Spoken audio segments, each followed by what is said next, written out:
Hey guys, what's up? It's Alex from Mutated Percussion. I apologize if I'm sounding kind of funky today. I'm getting over a cold still, but we are changing a head on a tambourine today. So let's get into it.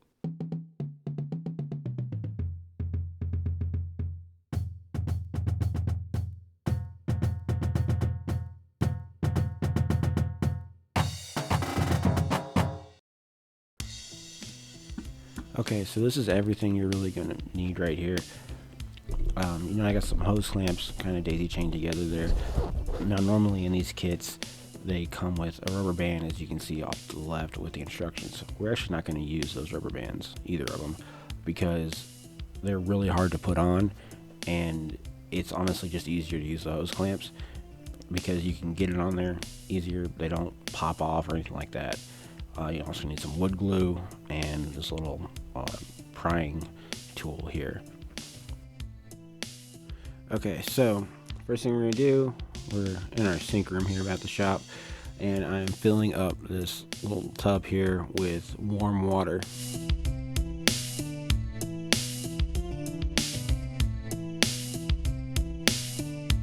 And I am putting the head in the water. We're gonna want to let it soak for 2 hours.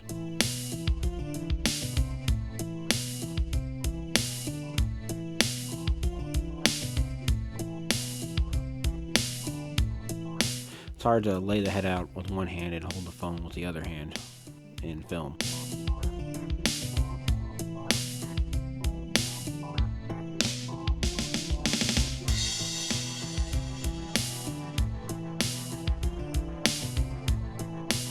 Just kind of letting the water, like I said, and you're going to let it sit for 2 hours. Alright, then we are going to remove the pins.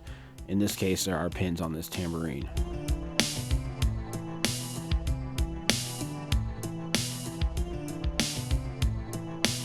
After that, we're gonna take the head off, and in this case, we're gonna want to use some heat because there's no really good way to peel this one off, and the heat allows us to really just burn it off, melt the glue, and it comes off really nicely, as you can see here.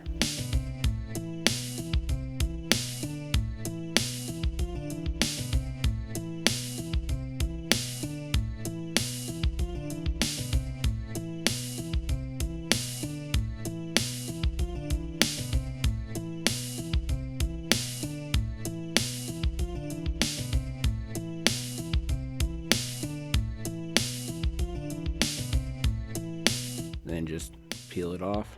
It comes right off really quite easily. There will be some stuff left over, which we're going to sand off here in a moment. Now, as I noticed here, as I was taking the head off, I found that there was a pin that actually broke in the tambourine, so the actual needle point was still in there, and I figured maybe I can probably put it in there, but it didn't work out, so I had to get some needle nose pliers to pull it out. It actually came out surprisingly easily. I thought it was going to be way harder.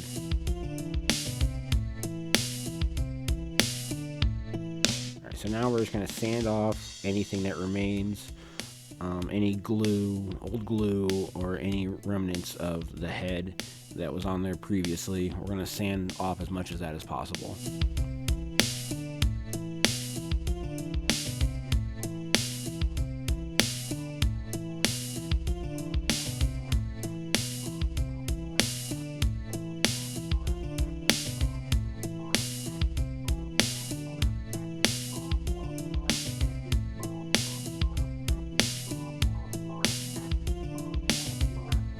Just making sure it's nice and smooth.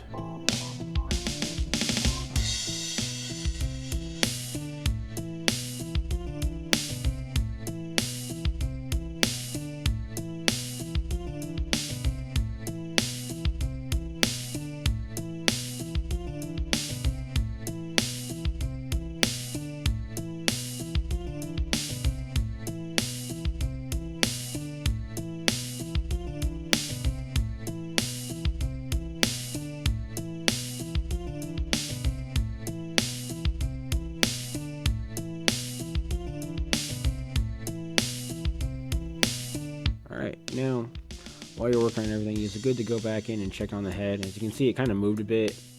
The hose that I had holding it down and kind of moved somehow. So I'm gonna re-put that on there here. Make sure it's getting, nice and soaked so that it's very loose and everything when we go to put it on.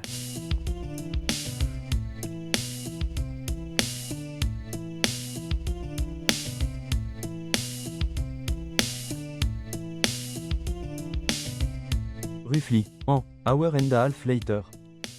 Now that it's been 2 hours, we're going to go get our head.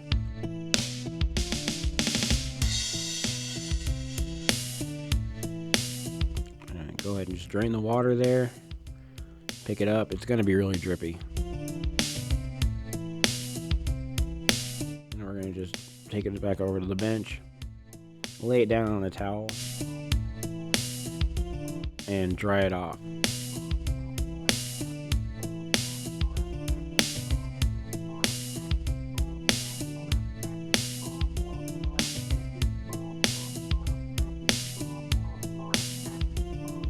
And what we are going to do here is take the Type Bond 3 glue and put that all around the rim, like just the top of the edge here. A nice application of glue on there. And then what we're going to do is smooth it out with our fingers. And yes, you will look like the weird kid in class for a while because you'll have glue all over your hands and look like you're peeling off skin. And it looks kind of gross, but it's just the nature of the beast.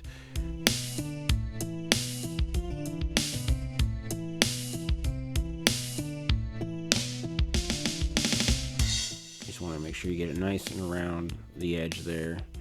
And it does tend to drip off both sides, and you're not paying attention, and it's hard to catch it when it does. And so when it does do that, you just kind of have to wipe it off as you go.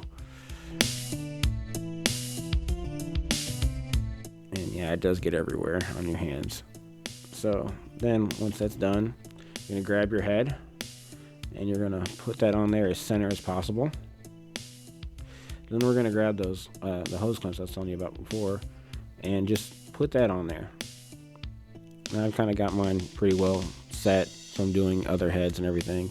And now you want to pull it around, making sure that there aren't any little creases or bumps or anything like that in there. Just trying to get it as smoothly around as possible. It's really hard to do with these because as you tighten it, it tends to crimp up a little bit on the head.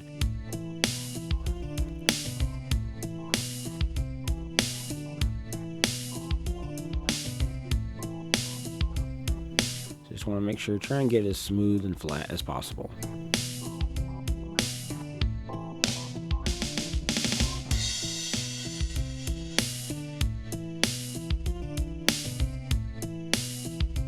And then we're going to pick it up, we're going over and put it back here on the cart, face down, and let it dry until the next day. This way the glue, is able to really adhere to the head and everything. The next day. Now once it's all dry, pick it up and bring it back over to the table. And we want to make sure that you got a nice new blade because it's kind of hard to really get this excess off. So what I'm going to do is I still have the pipe clamps on there, and what I'm going to do is actually use it as a guide to go around and take off as much as possible here and just cut it off. It's easy to do. It's really kind of easy to do where they're not connected, but where the connector points are, it's hard. So just want to try and get as much of it off as possible. You want to see where it's breaking and everything, where it's still kind of connected. You usually have to take you have to go around it a couple times. And not always easy to get off. And I apparently lost one of them. Lost one of the yellow things on there in transport, so I gotta go find that at some point. But once those are off, just go through and cut off what you couldn't before. And then you just have that there. And then take off. Try and make it as even as possible, make it look nice. But yeah, that's pretty much it. Alright, that's going to do it for me this week, guys. I hope you enjoyed the video and got something out of it. Let me know if you have any questions in the comments below. Until then, I'll see you next week.